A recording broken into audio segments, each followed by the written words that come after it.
I'm gonna say this. It's the reason why every year they keep hyping him up to get a coaching job, a head coach or offense coordinator job for everywhere else, and he don't get one because he's talking about Bieniemy. Yeah, and the players. You bring this up now when we got a minute to show. Nobody hires him because they know what type of coach he really is. Over the past 48 hours, we've been getting a lot of interesting news bits about the Kansas City Chiefs. Some being really good and really positive, whereas some being a little concerning that actually supports a video that I made a few months ago. But this also happens to tie into the Miami Dolphins a little bit. So if you happen to be a fan of both of these teams, then this is the right video for you. Before we get to the content, I want to let you guys know I made a Patreon account. This is completely separate from my channel memberships program. I figured it'd be really cool to figure out a means for you guys to get access to my documentaries a little bit earlier. I think the pricing is proper for it, and at the highest tier you even get to a situation where you can suggest content for me to create in the future. If you want to check it out, it's patreon.com/microphone. Obviously I'm going to continue making content here like normal, but it's for those diehard members of Mike Mafia that just want a little bit more. Now that we get all that out of the way,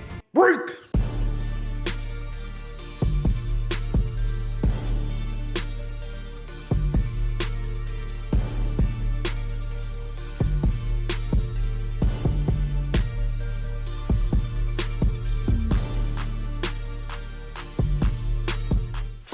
So yes, it is frustrating, but one thing he does, he remains humble, he remains calm through the process, but also too, he sees the blessing and the opportunity that this has given him, because now, I mean, look at us.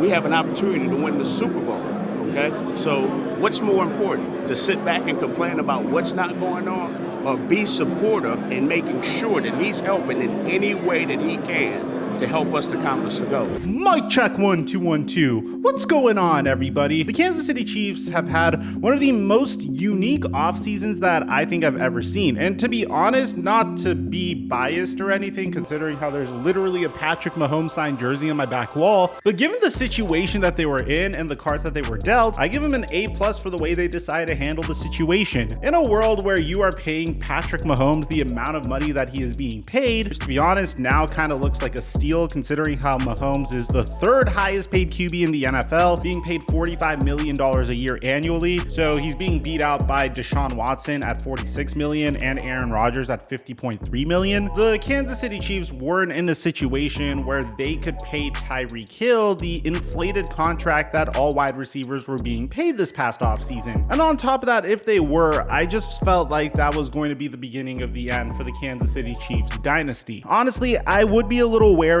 paying a very fast wide receiver the amount of money that he is being paid to play into his 30s. So I could understand the skepticism from the Kansas City Chiefs. However, the Miami Dolphins are in a completely different situation, and honestly, it's very rational why they would make the trade that they did, because they had so many assets that it would make sense to use some of those assets to get themselves a guaranteed superstar at the wide receiver position. And the plan in place for the post Tyreek Hill Kansas City Chiefs seemed to have been, at least on paper, a huge success. Looking at the Kansas City Chiefs draft, they were able to secure the services of Trent McDuffie at the cornerback position. They were able to draft George Karlaftis, which in my opinion was a huge steal at the end of the first round as well. And then they were able to potentially take a shot at addressing the need and the void that Tyreek Hill left by selecting Sky Moore in the second round. But in addition to drafting Sky Moore, the Kansas City Chiefs were able to sign Justin Ross, a wide receiver that typically would have made it into the first round, or even at least the second round of the NFL draft if he didn't alienate so many teams with his spinal injury that was repaired. And as a result, it seems like the Kansas City Chiefs have, at least at this early stage in training camp, have secured the services of a wide receiver that could potentially turn out to be a gigantic difference maker. So I'm sure most Chiefs fans, and I'm sure most people, have seen this viral clip of Justin Ross making a one-handed grab during OTAs. This was also accompanied by a ton of praise from the Kansas City Chiefs, including Patrick Mahomes, who seems to be very excited about this brand new unit.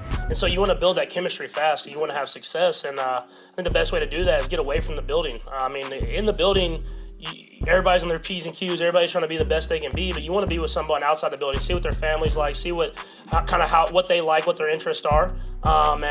For me, just being able to have them down in Texas, I got to show them a little bit of the Dallas Mavericks and everything like that. So we get to show them how we do it down in Texas too. Patrick Mahomes had this to say about Justin Ross at Thursday's press conference. I mean, when you still see the talent, I think that's the first thing. I know people saw the catch on Twitter, but it's just the way he catches the football out of the air. He snatches it. There's no drops or anything like that. Now it's about him learning the NFL offense. That's how it is for every rookie when they come in. You don't see that top talent that they can be until they learn and they can just play fast. And I think you've seen that. You've seen those flashes of how talented he can be. And then you've seen times where he's just barely off of what we wanted. And he learns from that. And he doesn't make the same mistake. And so the more and more reps that he gets, I can only imagine how good he's going to be because of the talent that he possesses. So that's a huge vote of confidence from one of the best quarterbacks in the entire NFL. And for the most part, you can see that Patrick Mahomes is very excited about the new wide receiver room featuring Sky Moore, Juju Smith-Schuster, Marquez Valdez-Scantling, and of course, Justin Ross. But now we also have something that we need to discuss that was actually sent to me by multiple of you guys on Twitter and on Instagram. And that's the Lesean McCoy clip that we showed at the very beginning of the video. So for those of you guys that didn't know, towards the twilight of Lesean McCoy's career, following the time he spent in Buffalo, which was pretty much an exile considering how the Buffalo Bills were rebuilding during that entire time, Lesean McCoy signed a one-year, $3 million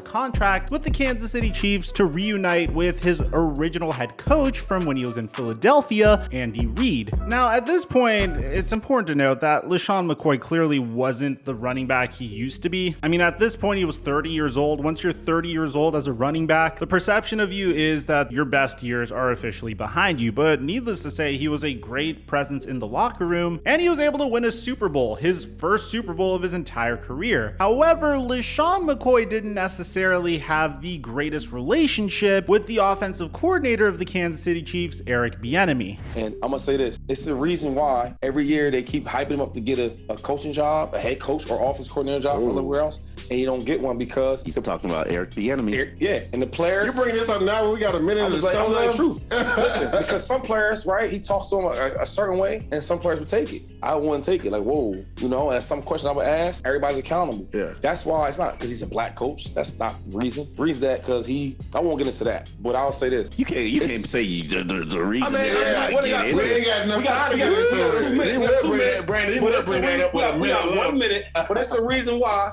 that every year they hype him up to get a job, and then when the time comes, nobody hires him because they know what type of coach he really is. So you're saying Eric Bieniemy was the reason why you stopped playing in Kansas City? Yeah, come on, man. That's the players. They knew what it was. Now you might wonder why this is significant. Now, I don't want to go into the entire meat of this video because we made a video on this 3 months ago. I even came out and said in the title that the report regarding Eric Bieniemy was very, very suspect to start. But to give you a brief summary, a lot of people have been wondering why on earth Eric Bieniemy, who is the offensive coordinator for one of the most prolific offenses in the NFL, hasn't been able to secure a head coaching gig. I mean, considering the fact that he was the offensive coordinator for the Kansas City Chiefs from 2018 until present day, it's a little weird why he hasn't been able to secure a head coaching gig, at least so far. A lot of people think it's a racial thing, but then this report came out saying that Eric Bieniemy is actually a very difficult head coach to get along with, and it cited multiple instances where him and Patrick Mahomes didn't get along and how they don't like each other. And I really recommend you watch the video if you want more details as to what the article said about Bieniemy, because the article has been taken down since we made the video. And this is Lesean McCoy coming out and essentially doubling down on what that article said. Now, there could also be some other things in the way. I mean, maybe Lesean McCoy was frustrated with the fact that he wasn't used as much during his time at Kansas City, because following that 1 year in Kansas City, he made the brilliant decision to join the Tampa Bay Buccaneers and once again would win a Super Bowl the season after. In regards to Lesean McCoy, do I think Bieniemy is actually a difficult guy to work with?